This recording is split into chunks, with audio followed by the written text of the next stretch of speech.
Students, तो आज का हमारा टॉपिक है, हम पढ़ने वाले हैं प्रॉपर्टीज ऑफ बेस। क्या पढ़ने वाले हैं हम यहाँ पे? Properties of basis. ठीक है, तो अगर आपको याद हो, इससे पहले हमने क्या डिस्कस किया था? हमने डिस्कस किया था कि इसके बारे में एसिड के बारे में। तो हमने एसिड की हमने काफ़ी सारी प्रॉपर्टी पढ़ी थी कि वो सो टेस्ट का होता है और वो रिएक्शन करता है मेटल के साथ में, नॉन मेटल के साथ में, मेटल ऑक्साइड के साथ में। तो हम प्रॉपर्टी डिस्कस करने वाले हैं किसकी, इसी तरीके से। सबसे पहले हमारी बेस की प्रॉपर्टी क्या होगी कि बेस जो होते हैं वो कैसे होते हैं? Basis have bitter taste. तो कैसे होते हैं वो? अगर आप उनको खा के देखेंगे, टेस्ट करके देखेंगे, तो वो आपको लगेंगे कड़वे, तो वो बिटर टेस्ट के होते हैं। अगर आप बेसिस को टच करोगे तो आपको लगेगा बेसिस जो होंगे वो कैसे होंगे? काफ़ी सॉफ्ट महसूस होंगे। तो इनको हम बोलेंगे वो सोपी इन टच होते हैं। अगर आप उनको टच करके देखोगे तो आपको लगेगा कि वो बहुत सॉफ्ट है। ठीक है। तो हमने 2 पॉइंट पढ़ लिया। हमारा पहला पॉइंट क्या है कि बेसिस जो होते हैं वो कड़वे होते हैं, और बेसिस जो अगर आप उनको टच करोगे, जैसे कि आपको साबुन है, साबुन को आप हाथ लगा के देखोगे तो वहाँ पे आपको बहुत ही सॉफ्ट महसूस होगा। अगर हम बात करें लिटमस टेस्ट की, तो बेसिस जो होते हैं वो क्या करते हैं? Bases turn red litmus to blue. कहने का मतलब, अगर आपके पास कोई कागज का टुकड़ा है और वो कैसा है आपका, मान लो ये आपका एक कागज का टुकड़ा और ये कैसा है? ब्लू है। इनिशियली कैसा है? ये रेड है। अब इस रेड टुकड़े को अगर आप किसी एक ट्यूब में जाके डालोगे इस टुकड़े को, तो कैसा बन जाएगा? ये ब्लू में कन्वर्ट हो जाएगा। कैसे में कन्वर्ट हो जाएगा? ये ब्लू में। ठीक है, तो यानी कि क्या करेगा ये एसिड जो होता है, अगर आप एक टेस्ट ट्यूब में डालोगे इसको, जिसके अंदर आपका क्या है? बेस है, तो बेस में डालने पे जो आपका रेड कलर का लिटमस पेपर होगा ये ब्लू हो जाएगा, जिससे हम बेस को आइडेंटिफाई भी कर सकते हैं कि बेस क्या होता है। बेस अगर हमें चेक करना हो तो उसके अंदर हम क्या डालेंगे? लिटमस पेपर को डाल देंगे। ठीक है, और बिल्कुल उसी तरीके से, क्योंकि इसके अंदर भी इलेक्ट्रोलाइट्स होते हैं, तो ये भी कंडक्ट करते हैं इलेक्ट्रिसिटी को। सो दे कंडक्ट इलेक्ट्रिसिटी। ये इलेक्ट्रिसिटी को भी कंडक्ट करते हैं। ठीक है, और अगर हम बात करें कुछ केमिकल प्रॉपर्टीज की, तो कुछ जो बेस होते हैं, सारे बेस नहीं होते, कुछ बेसिस होते हैं वो रिएक्ट करते हैं मेटल के साथ में, रिएक्ट विद मेटल, और क्या बनाते हैं वो? Metal, to form hydrogen gas. वो हाइड्रोजन गैस भी रिलीज करते हैं। जैसे एग्जांपल के तौर पे हम क्या ले लें? अगर मैंने एक बेस ले लिया NaOH,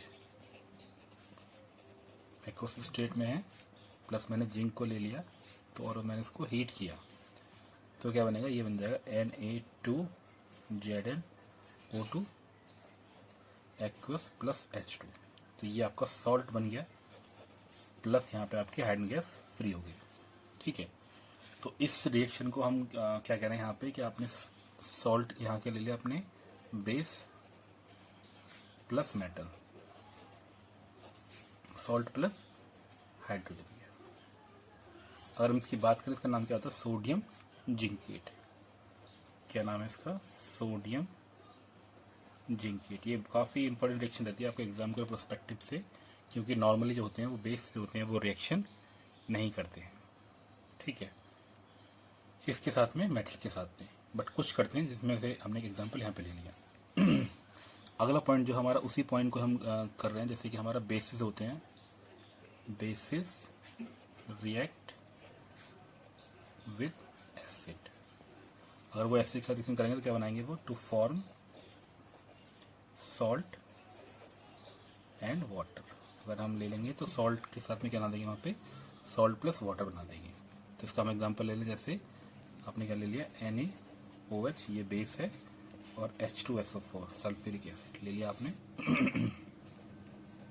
एक्वस, तो क्या बन जाएगा? सॉल्ट प्लस वाटर, यानी कि Na2SO4 एक्वस प्लस वाटर। ठीक है, बैलेंस कर लेंगे। यहाँ पे H के 4 दिख रहे हैं यहाँ पे, तो 2H2 प्लस ये हो गया। इस तरीके से। तो ये आपका क्या आ गया? जब बेस रिएक्शन करेगा किसके साथ में? एसिड के साथ में, तो बनाएगा सॉल्ट प्लस वाटर, जो हमने पिछले वाले टॉपिक में भी डिस्कस किया था कि एसिड की रिएक्शन बेस के साथ क्या बनाती है, सॉल्ट प्लस वाटर। ठीक है, अब हमारा आता है नेक्स्ट है, ये बहुत इंपॉर्टेंट क्वेश्चन होता है, घुमा फिरा के आएगा एग्जाम में, डायरेक्ट नहीं आएगा। बेसिस रिएक्ट विद क्या, नॉन मेटल ऑक्साइड।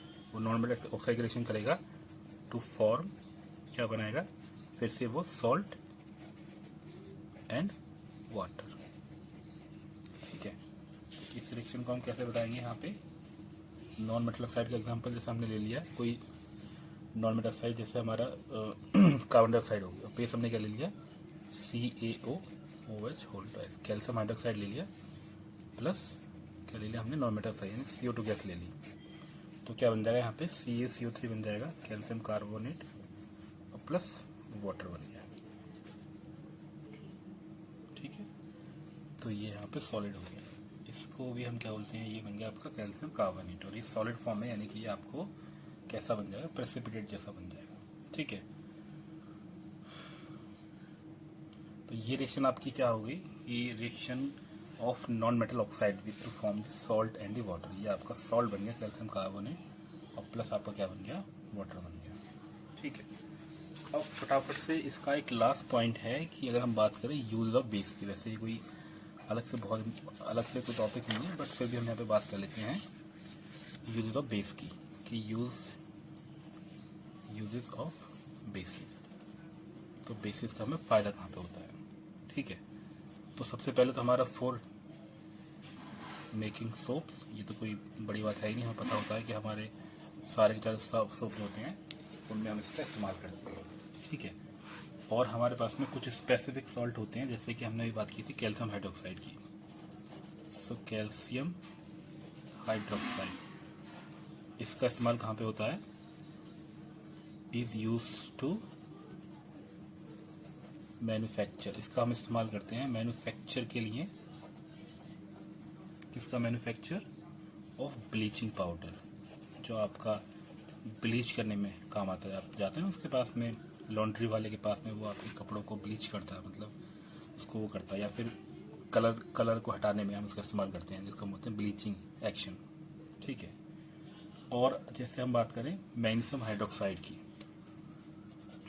MgOH का whole twice is an antacid, इसका हम इस्तेमाल करते हैं अपनी बॉडी के अंदर कभी गैस हो जाती है तो उस गैस को कम करने के लिए, तो magnesium hydroxide is an antacid.